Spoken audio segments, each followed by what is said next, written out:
साथियों, आप सभी के इस प्लेटफॉर्म पर स्वागत है।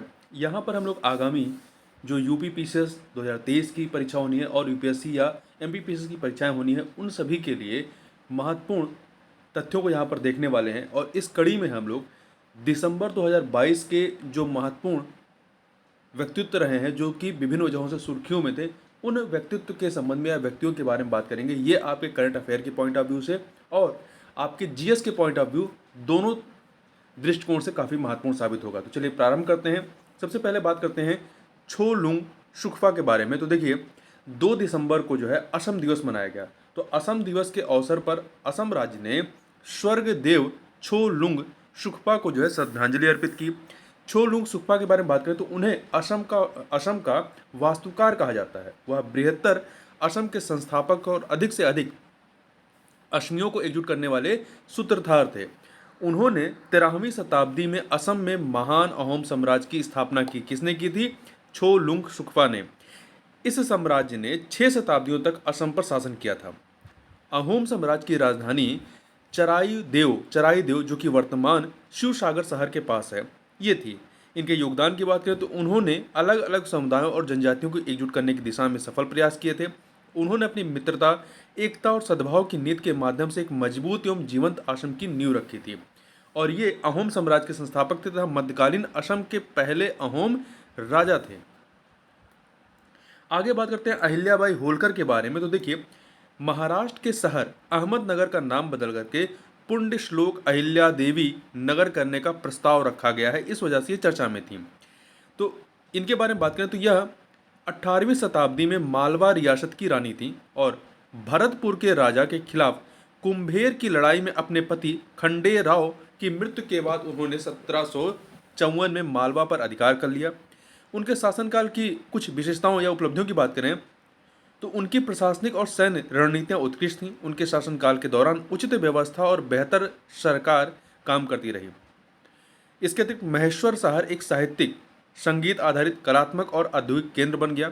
उन्होंने वहां एक वस्त्र उद्योग स्थापित करने में मदद की, जो अब महेश्वरी साड़ियों के लिए प्रसिद्ध है। उन्होंने काशी विश्वनाथ, बद्रीनाथ, द्वारका, ओंकारेश्वर आदि सहित कई अन्य मंदिरों का जीर्णोद्धार अथवा पुनर्निर्माण करवाया। आगे बढ़ते हैं। मदन मोहन मालवीय के बारे में बात करें तो इनका जन्म प्रयागराज, जो कि पूर्व में इलाहाबाद के नाम से जाना जाता था, वहाँ पर हुआ था। ये एक महान स्वतंत्रता सेनानी और शिक्षाविद थे। इन्हें महामना के नाम से भी जाना जाता रहा है। इन्होंने वर्ष 1906 में हिंदू महासभा और 1916 में बनारस हिंदू विश्वविद्यालय की स्थापना की। इन्होंने इंपीरियल लेजिस्लेटिव असेंबली और भारतीय औद्योगिक आयोग के सदस्य के रूप में भी कार्य किया था। और ये वर्ष 1986 में 1985 में भारतीय राष्ट्रीय कांग्रेस का गठन होता और 86 में ये भारतीय राष्ट्रीय कांग्रेस में शामिल हो गए थे और 4 बार इसके अध्यक्ष बने। एक बार 1909, पहली बार 1909 लाहौर में, दूसरा दिल्ली में 1918 में, फिर तीसरा भी दिल्ली में 1932 में और चौथा 1933 कलकत्ता में। मीडिया और प्रेस में इनके योगदान की बात करें तो इन्होंने हिंदुस्तान समाचार पत्र के संपादक के रूप में कार्य किया था। इन्होंने अभ्युदय जो है हिंदी साप्ताहिक था, 1907 में प्रकाशित होता था। मर्यादा हिंदी मासिक 1910 से और द लीडर अंग्रेजी दैनिक था 1909 से इसकी शुरुआत की थी।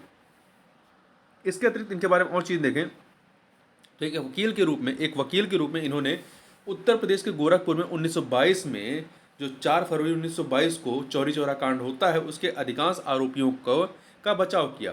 कहा जाता है कि इस मामले में इन्होंने 155 अभियुक्तों को मौत की सज़ा पाने से बचाया था। उन्होंने राष्ट्र के लिए अपनी उच्च वेतन वाली नौकरी छोड़ दी और राष्ट्रीय जागृति एवं स्वतंत्रता के राजनीतिक लक्ष्य की प्राप्ति के लिए काम करना शुरू कर दिया। आगे बात करते हैं सुब्रमण्यम भारती, जिन्हें भारतीयार के नाम से भी जानते हैं। वह एक महाकवि भारतीयार के नाम से महाकवि भारतीयार के नाम से भी प्रसिद्ध रहे हैं। ये तमिलनाडु के एक महान कवि, स्वतंत्रता सेनानी और समाज सुधारक थे। इनके योगदान की बात करें तो एक कवि और राष्ट्रवादी के रूप में उन्होंने देशभक्ति की कविताएं लिखी थी। उनकी प्रसिद्ध रचनाओं में सुदेशा गीतांगल, कन्नन पट्टू आदि शामिल हैं। एक समाचार पत्र के रूप में वे स्वदेश मित्रम के उपसंपादक थे। उन्होंने तमिल भाषा में एक समाचार पत्र इंडिया शुरू किया था। यह तमिलनाडु में राजनीतिक कार्टून प्रकाशित करने वाला पहला समाचार पत्र था। वह बाल विवाह के खिलाफ थी। उन्होंने ब्राह्मणवाद और हिंदू धर्म में सुधार के लिए संघर्ष किया था। वह दलितों और मुसलमानों के साथ भी एकजुट थे। एट्टायपुरम के राजा ने उनकी कविता से प्रभावित होकर उन्हें भारती की उपाधि प्रदान की थी, जिसका अर्थ होता देवी सरस्वती का आशीर्वाद। आगे बात करते हैं डॉक्टर राजेंद्र प्रसाद के बारे में बात करें तो वह भारत के पहले राष्ट्रपति थे। 1950 से 62 दो कार्यकाल तक ये राष्ट्रपति रहते हैं। उन्होंने वर्ष 1946 से 1949 तक भारतीय संविधान सभा की अध्यक्षता की थी और संविधान को आकार देने में मदद की थी। वह स्वतंत्रता के लिए असहयोग आंदोलन की शुरुआत में महात्मा गांधी के सहयोगी भी थे। चंपारण जो आंदोलन करते हैं महात्मा गांधी, वहाँ पे भी ये सहयोगी थे। इसके अलावा वर्ष 1934 तीन बार ये कांग्रेस अधिवेशन की अध्यक्षता करते हैं।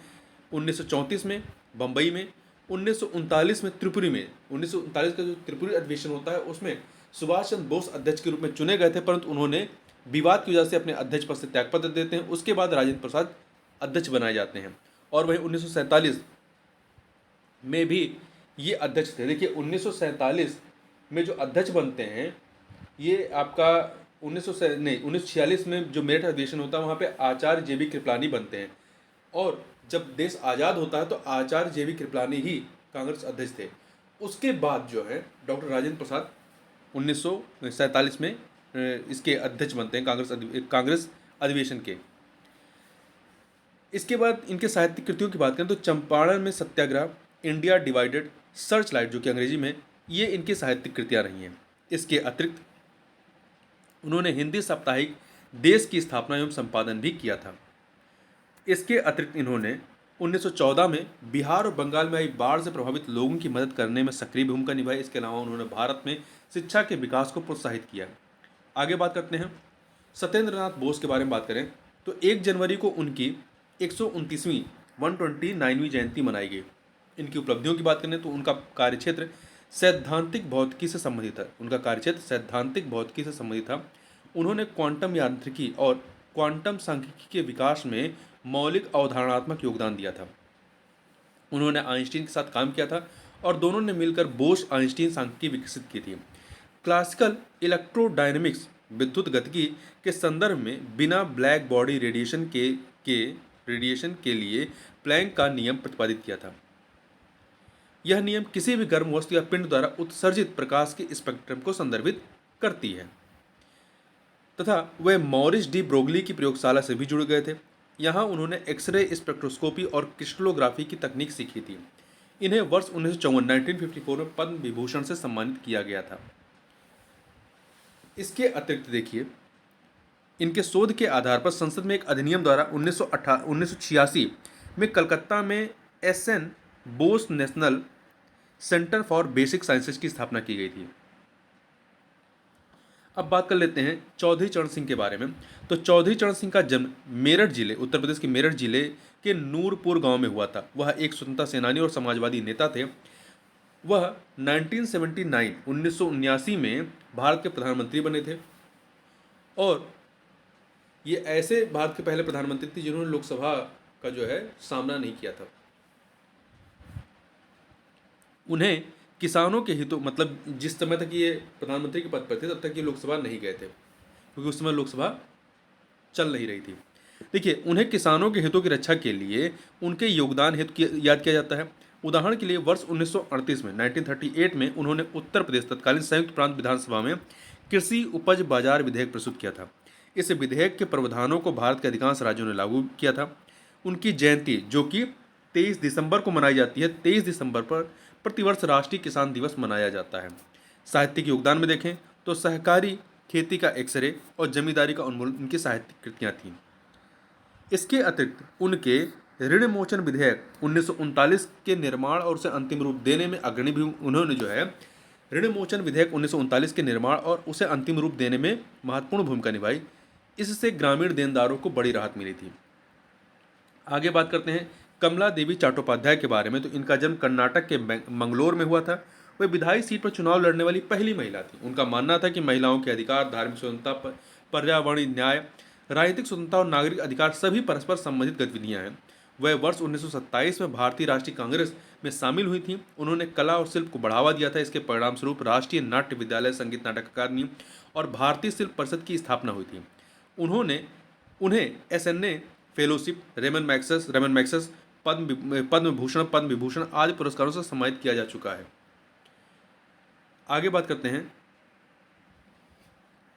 इन्हीं के बारे में थोड़ा सा। देखिए, एक समाज सुधारक के रूप में उन्होंने भारतीय महिलाओं की सामाजिक आर्थिक स्थिति को बेहतर करने में मदद करने के लिए हस्तशिल्प, रंगमंच और हथकरघा को वापस लाने में महत्वपूर्ण भूमिका निभाई।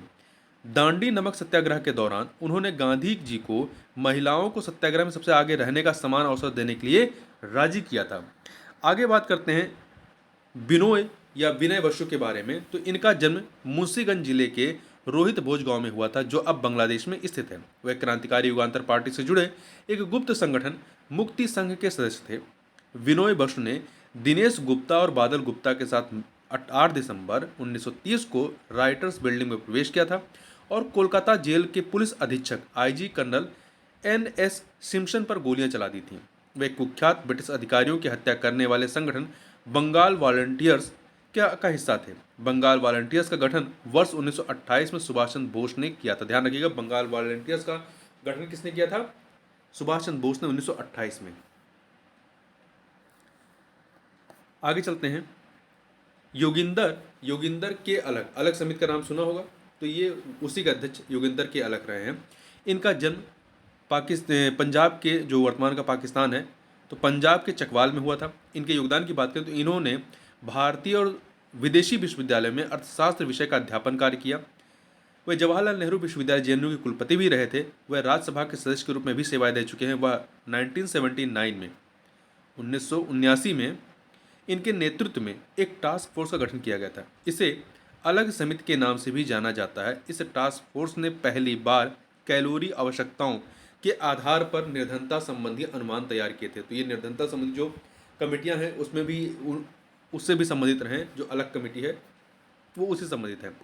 इन्होंने वर्ष 2006 से 2012 तक institute of rural management Anand के अध्यक्ष के रूप में भी कार्य किया था।